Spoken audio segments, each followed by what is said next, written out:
a man who believes with no doubt that we can build a new American dream economy driven by innovation and creativity, by education, and yes, by cooperation.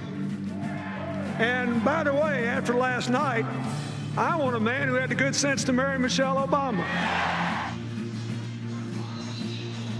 That was a big applause line. Welcome back to America Decides. Bill Clinton making the case for then President Barack Obama at the 2012 Democratic National Convention. The 42nd president will be on the stage here in Chicago tonight to advocate for the new nominee, Kamala Harris. CBS News political contributor Ashley Etienne joins us now. She is also the former communications director for Vice President Harris. Ashley, great to see you. Bill Clinton has a complicated history. Many younger voters view his legacy differently than older voters do.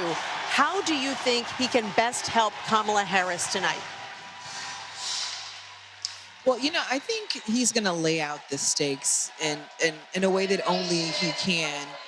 The other thing that I think is really interesting about Bill Clinton is, you know, he used to represent that Bubba vote for the Democratic Party, the bridge to those more conservative Democrats, the right-leaning Democrats, even some Republicans that were feeling a little disaffected within their party, and independent voters. And I think what's interesting now is Governor Walz will now represent that position within the Democratic Party. He will now serve that role, you know, in very big and small ways. He's signaling to those voters, independent voters, those that are in those conservative spaces and places across the country that Democrats have had a hard time reaching out to. He'll now bridge that cultural divide. And he does it in really big and small ways, from the camo hats to just his Midwestern sensibility. I mean, that's very similar to what Bill Clinton used to represent for the party.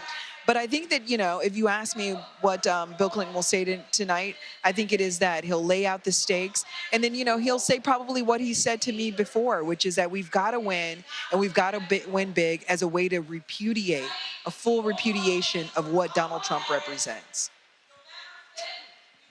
Ashley, I want to ask you about Michelle Obama's big speech last night.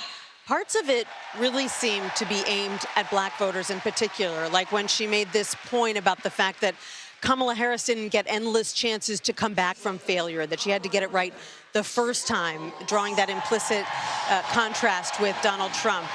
Michelle Obama also joked about how the presidency might just be a black job, a reference to something that President Trump had said to describe low-wage jobs. Why was it important, do you think, for her to go there?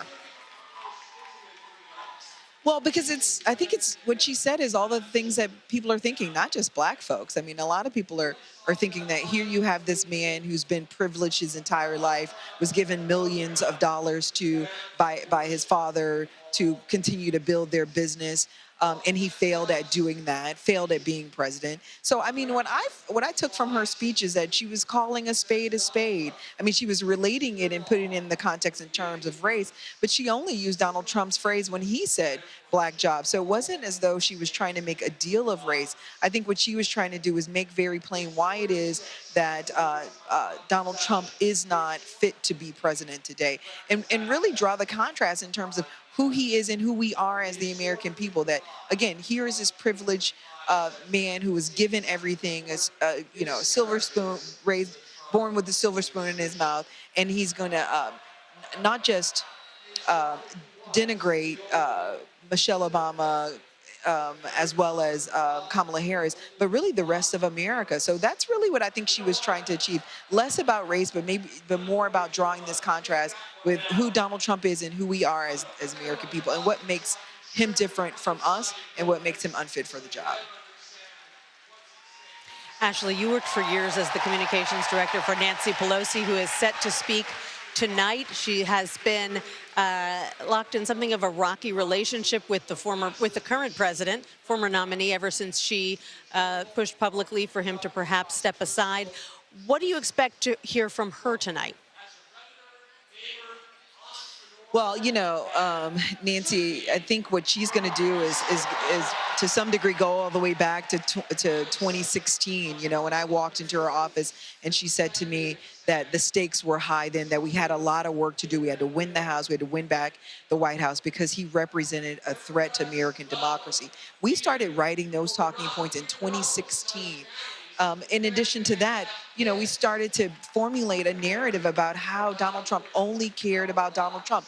And all of those were proven to be true. So I think what she's going to do is really take us back to 2016 and lay out those Trump years and remind us of those Trump years, the shutdowns that cost $11 billion to the American people and to the economy. His efforts to undermine NATO and cozy up to Putin. As you remember, she told the president in the Oval Office that all roads end with Putin for him. And so I think that's what she's going to do. She's going to take her time to remind the American people of what those years were like, but also lay out the case for why it is that Kamala Harris is the leader of today and of our future. As you know, she's vested in winning back the House. That's very important to her. So she'll also talk about what the House has accomplished and what's at stake up and down the ballot. Nancy Pelosi, responsible for many of President Biden's political achievements over the past 4 years. They worked hand in hand. Ashley Etienne, Absolutely. thanks so much for your insight.